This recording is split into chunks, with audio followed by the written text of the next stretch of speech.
नमस्कार, हम बने अमरजीत कुमार गिरी और बड़हरिया प्रखंड में लगातार भाजपा के युवा नेता सह सांसद प्रतिनिधि अनुरंजन मिश्रा के द्वारा जे भी छात्र और छात्रा प्रथम श्रेणी से पास कैले बा वो सबके कलम और जीके के किताब दे के सम्मानित कल जा रहा बा। अभी हमनी के तीसरा जगह पर बानी सन, पहले अभी 2 जगह पर और वितरण हो चुकल बावे, दिहल जा चुकल बावे और लगातार अनुरंजन मिश्रा कह रहल बानी कि हम आर्थिक मदद भी करब। अनुरंजन मिश्रा जी, कितना आर्थिक मदद हो सकी और कहाँ पर जरूरत पड़ी छात्र लोग के?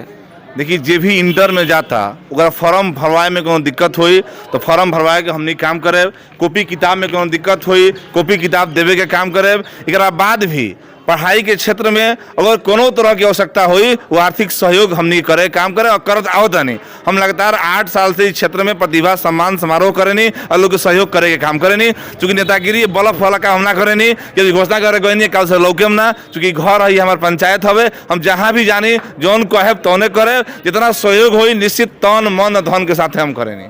निश्चित तन मन धन के साथ लगातार भाजपा के युवा नेता बानी यहाँ के लगातार लागल बनी क्षेत्र में। अभी उनके तीसरा जगह पर बानी सन और कुछ छात्र लोग बा, हम बात करके चाहब कि का नाम बा?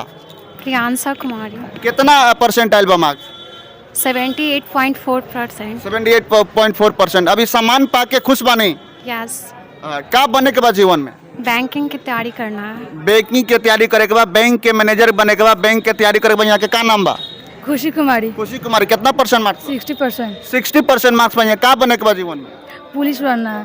पुलिस बने के बाद यहाँ के का नाम बावे? सरोज कुमारी। कितना परसेंट मार्क्स बा? 60%। का बने के बाद जीवन में?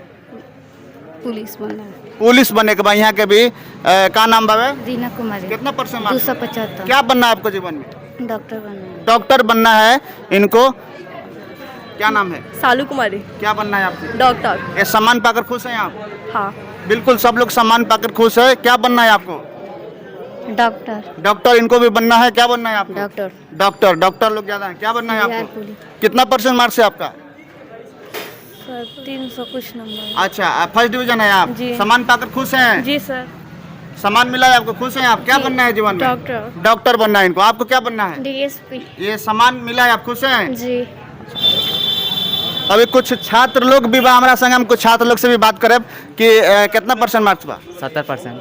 70%। क्या बनना है आपको? आर्मी। आर्मी में जाना है इनको। आप सम्मान पाकर खुश हैं? यस सर। कितना परसेंट मार्क्स है? मेरा सर 72%। क्या बनना है जीवन में? एसएससी जीडी का फॉर्म भरा। अच्छा, एसएससी का फॉर्म। आप 78% है सर। क्या बनना है? पायलट। पायलट बनना है इनको। आपका नाम? कुंदन कुमार सर। कितना परसेंट है? 65। क्या बनना चाहते हैं? आर्मी। आर्मी बनना चाहते हैं। आप जी? आयुष कुमार शर्मा। कितना परसेंट है? 67। क्या बनना है जीवन में? CA income tax. Income tax का ऑफिसर बनना है। आपका जी? आशीष कुमार। आशीष कुमार। क्या कितना परसेंट है आपका? 85%। क्या बनना चाहते हैं जीवन में? IAS officer. ये सम्मान पाकर खुश हैं आप? यस।